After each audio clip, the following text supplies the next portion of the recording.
नमस्कार बच्चों। आज हम पढ़ने और समझने वाले हैं क्लास 10th एसएसटी सामाजिक विज्ञान की वर्कशीट नंबर 79 यानी कि कार्यपत्रक संख्या 79 को। यह आपकी 3 फरवरी 2022 की वर्कशीट रहेगी। आज की इस वर्कशीट में हम हिस्ट्री इतिहास की 3rd chapter nationalism in India Bharat में राष्ट्रवाद को पढ़ना जारी रखेंगे। ये इस चैप्टर का 10th पार्ट रहेगा। ये जो चैप्टर है कहानी है 1915 से लेकर के 1934 की, यानी कि 1915 से लेकर के 1934 के बीच में अपने देश में जो भी महत्वपूर्ण घटनाएं घटित होती है उन सभी घटनाओं का वर्णन इस चैप्टर में किया गया है। उन सभी घटनाओं को समझने का प्रयास है हमने इस चैप्टर के द्वारा किया है। इस चैप्टर की शुरुआत होती है जब गांधी जी दक्षिण अफ्रीका से भारत आते हैं और भारत आने के बाद वो एक के बाद एक 3 आंदोलन करते हैं। हालांकि संख्या की दृष्टि से देखें या प्रभाव की दृष्टि से देखें तो आंदोलन इतने ज़्यादा बड़े नहीं थे, लेकिन उद्देश्य की दृष्टि से बहुत महत्वपूर्ण थे, क्योंकि उन आंदोलनों ने भारतीयों में एक विश्वास पैदा किया था कि हम अंग्रेजों के खिलाफ लड़ सकते हैं, उनसे भिड़ सकते हैं और उनके सामने अड़ सकते हैं और उनको हरा भी सकते हैं, वो भी बिना किसी हिंसा या बल के प्रयोग के। तो एक नया विश्वास था वो पैदा किया था, और ये जो विश्वास था, इसी विश्वास के कारण आगे चल के जो भारतीय थे वो गांधी जी हैं उनके साथ जुड़ते जाते हैं और उनमें देश के प्रति जो प्यार है, प्रेम है, लगाव है, समर्पण है, वो बढ़ता जाता है। और एक दिन गांधी जी जो अकेले भारत आए थे वो गांधी जी एक काफिला बना लेते हैं, और वो काफिला जैसा कि हमने पिछली वर्कशीट में पढ़ा था सविनय अवज्ञा आंदोलन के तौर पर फैल जाता है। पूरा देश एक साथ अंग्रेजों के खिलाफ खड़ा हो जाता है। तो यहाँ पर आज की इस वर्कशीट की बात करें तो इस वर्कशीट में हम समझेंगे कि भारत में राष्ट्रवाद का विकास कैसे हुआ, कि देश में कैसे जो लोग थे वो आपस में जुड़े थे, कैसे देश के लोगों में एकता का भाव पैदा हुआ था। क्योंकि उस दौर की बात करें, उस दौर को अगर हम समझने की कोशिश करें तो उस दौर में ना तो इंटरनेट था, ना गूगल था, ना जीमेल थी, ना उस वक्त इंस्टाग्राम था, ना व्हाट्सएप था, ना आपका टेलीग्राम था, यानी ऐसा कुछ भी नहीं था जिससे लोगों से जुड़ा जा सके। हालांकि उस वक्त उस दौर की बात करें तो वो उस दौर में साक्षरता दर, लिटरेसी रेट भी उतना ज़्यादा नहीं था कि लोग पढ़ लिख करके अपने समझ को विकसित कर पाएँ। उस दौर में यातायात के साधन भी नहीं थे कि लोग एक दूसरे से कनेक्ट हो पाएँ।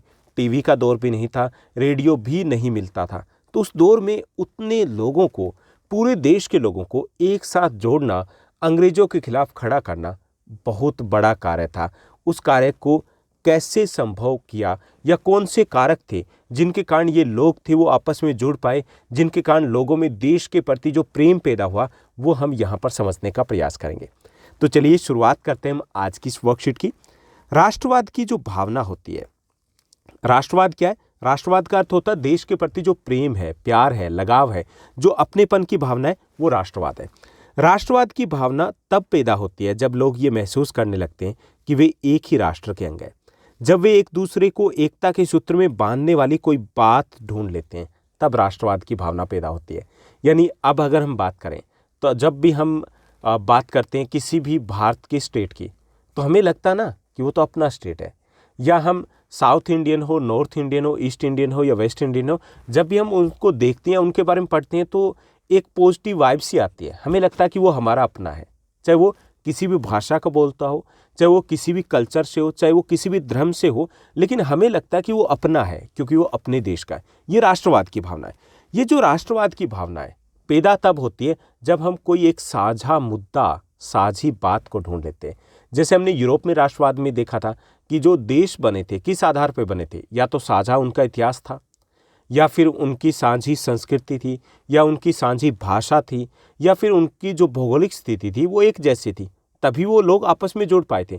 तो अपने देश की अगर बात करें तो अपने देश में जो ये भावना पैदा हुई थी, इस भावना की शुरुआत हुई थी हमारे संयुक्त संघर्ष के कारण, कि हम मिल करके संघर्ष कर रहे थे। किसके खिलाफ? अंग्रेजों के खिलाफ।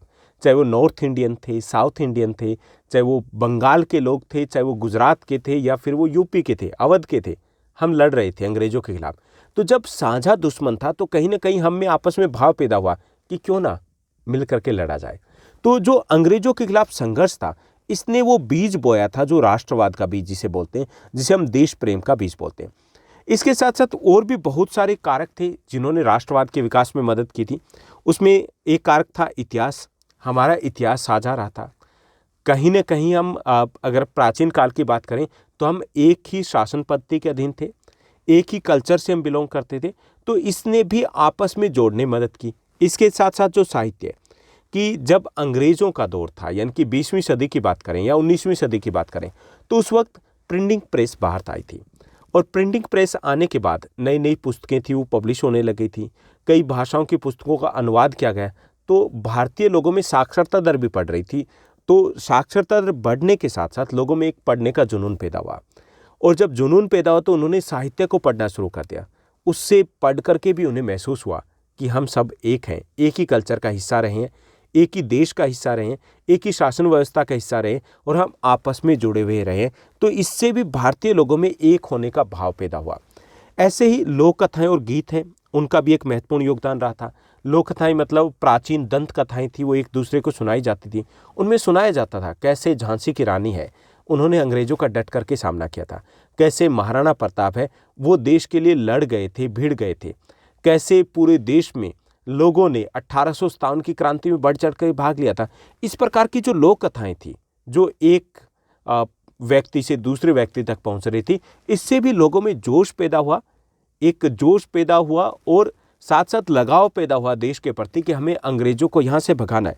ऐसे जो गीत थे, उन्होंने भी देश के लोगों को जोड़ने में एक महत्वपूर्ण योगदान दिया। जैसे आज के समय की बात करें तो आज के दौर में हम पढ़ते हैं ना, खूब लड़ी मर्दानी वो तो झांसी वाली रानी थी। जोश पैदा हो जाता है जब हम राष्ट्रगान को सुनते हैं, जोश पैदा हो जाता है, पॉजिटिव वाइब्स ही आती है। ऐसी वाइब्स तब आती थी जब इस प्रकार के गीत गाए जाते थे, सुनाए जाते थे। इन गीतों के द्वारा भी लोगों को आपस में जोड़ा गया था।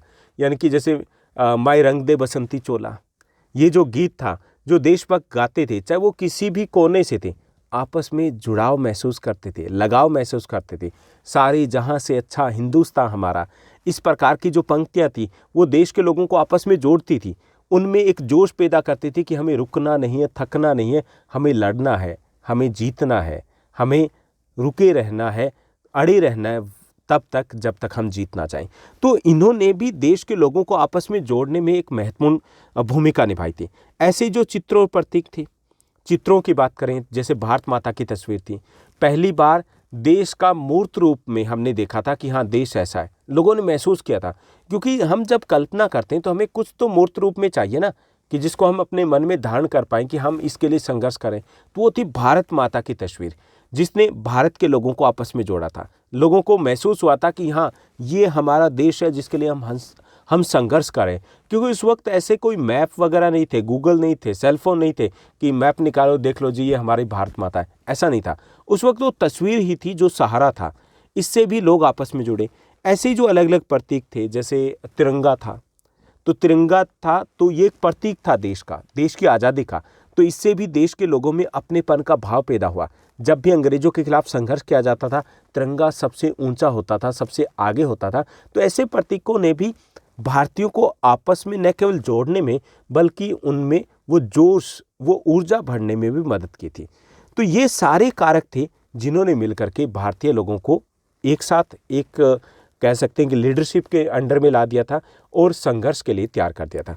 लेकिन सिर्फ ये कारक नहीं थे, इनके अलावा कुछ और कारक भी थे जिनके बारे में मैं आपको बताना चाहूँगा। जैसे जो रेलवे का विकास था, रेलवे के विकास से भी देश में एकता का प्रचार प्रसार हुआ, राष्ट्रवाद का विकास हुआ था।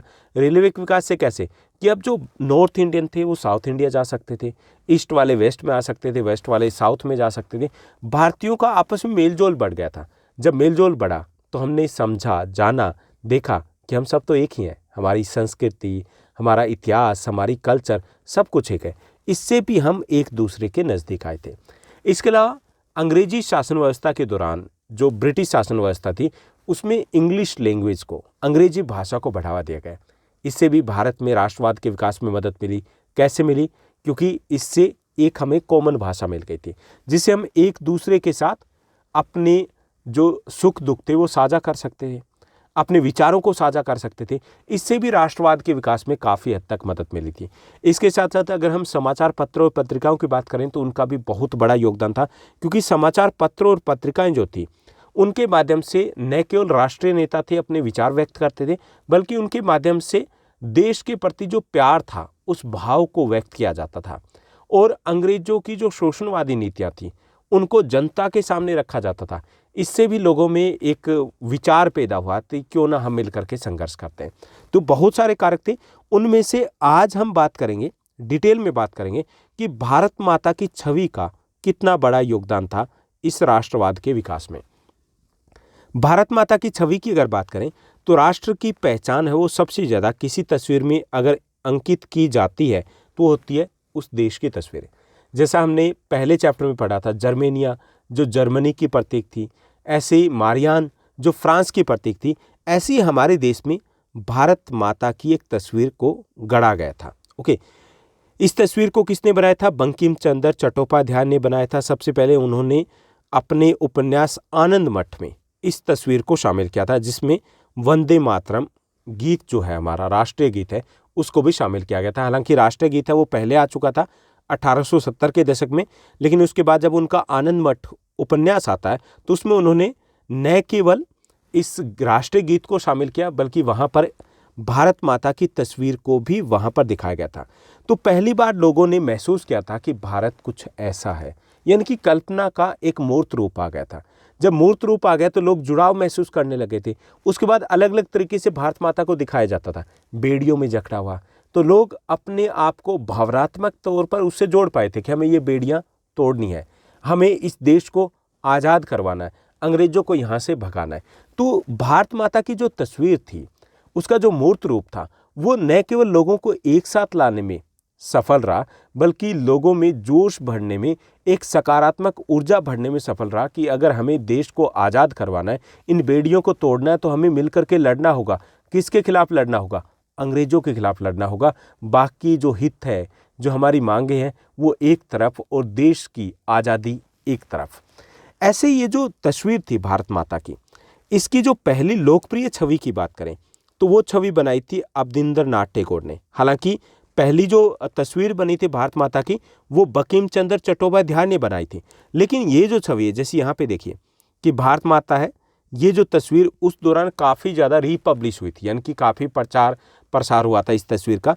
इसको अवनिंद्रनाथ टैगोर ने बनाया था 1905 में। ओके, इसमें भारत माता को एक सन्यासिनी के रूप में दर्शाया गया। वह शांत, गंभीर, देवी और आध्यात्मिक गुणों से युक्त दिखाई देती है। तो इसमें दिखाया गया कि कितनी शांत है हमारी भारत माता, कितने आध्यात्मिक गुणों से भरी हुई है हमारी भारत माता, और एक सकारात्मक ऊर्जा निकलती हुई यहाँ पर दिखाया गया था। तो ऐसी जो तस्वीर थी, इन तस्वीरों ने भारत के हर कोने में रहने वाले व्यक्ति को देश के साथ जोड़ा था, हमारे राष्ट्रवाद के विकास में एक महत्वपूर्ण योगदान दिया था। आगे चलकर जब इस छवि को बड़े पैमाने पर तस्वीरों के रूप में उतारा जाने लगा और भिन्न भिन्न कलाकार यह तस्वीर बनाने लगे, तो भारत की छवि थोड़ा अलग हो गई थी। यानी कि शुरुआत में तो ये था कि कुछ ही तस्वीरें थीं, लेकिन बाद में हर कोई जो पेंटर कह लीजिए, हर तरीके से इसको पब्लिश किया गया, तो इसमें छवि में हालांकि विविधता आ गई थी। इस मातृ छवि के प्रति जो श्रद्धा थी, उसमें राष्ट्रवाद में आस्था का प्रतीक माने जाने लग गया था। यानी कि देश के जो लोग थे वो खुद को जुड़ाव महसूस करते थे इस छवि के साथ, और ये छवि, ये जो तस्वीर थी, लगभग हर घर में दिखाई देने लग गई थी। भारत माता की ये जो छवि थी उसमें क्या बदलाव आए कि बाद की जो छवि थी, जो ज़्यादातर घरों में दिखाई दे रही थी, वो अवनिंद्रनाथ टैगोर द्वारा रचित जो छवि थी उसके थोड़ी अलग थी। यहाँ पर भारत माता के हाथों में त्रिशूल दिखाया गया था। वह हाथी या शेर के बीच में खड़ी हुई दिखाई गई थी, और दोनों ही यानी कि शक्ति और सत्ता के प्रतीक है, तो उसके साथ इनको दिखाया गया था। तो ये वो छवि है जो उस वक्त सबसे ज़्यादा लोकप्रिय हुई थी या हर घर में दिखाई दे रही थी। ओके, तो यहाँ पर हमने समझा कि कैसे भारत में राष्ट्रवाद का विकास होता है, और राष्ट्रवाद के विकास में भारत माता की जो तस्वीर थी उन्होंने कैसे एक निर्णायक और एक अहम भूमिका निभाई थी। अब हम बात करेंगे प्रश्नोत्तर की। आज की इस वर्कशीट पर बेस्ड 2 आसान से क्वेश्चन दिए गए। चलिए इन प्रश्नों को हम हल करते हैं। तो यहाँ पर हमारा पहला जो प्रश्न दिया गया है कि भारत माता की छवि के प्रति श्रद्धा को राष्ट्रवाद में आस्था का प्रतीक कैसे माना जाने लगा था, यह हमें बताना है, और उदाहरण देते हुए हमें एक्सप्लेन करना है। यानी कि भारत माता की जो छवि थी, तस्वीर जो थी, उसके प्रति लोगों में श्रद्धा थी। ओके, और श्रद्धा से राष्ट्रवाद का विकास हुआ था। कैसे हुआ था, ये हमें बताना है। क्लियर? 20वीं सदी के अंत से भारत को भारत माता की छवि के तौर पर प्रदर्शित किया जाने लग गया था। यानी कि भारत का एक मूर्त रूप निकल के आया, और वो मूर्त रूप क्या था? प्रत्यक्ष रूप, वो था भारत माता की छवि या उसकी तस्वीर। भारत माता की तस्वीर के द्वारा देश के मूर्त रूप को एक पहचान दे दी गई थी। अब देश भर के लोग अपने आप को तस्वीर और देश से जुड़ा हुआ महसूस करते थे। इससे आपसी एकता और राष्ट्रवादी आंदोलन को मजबूती मिली थी। ओके, तो ये हमारा पहला प्रश्न रहेगा कि कैसे भारत माता की तस्वीर थी, उन्होंने राष्ट्रवाद के विकास में योगदान दिया था।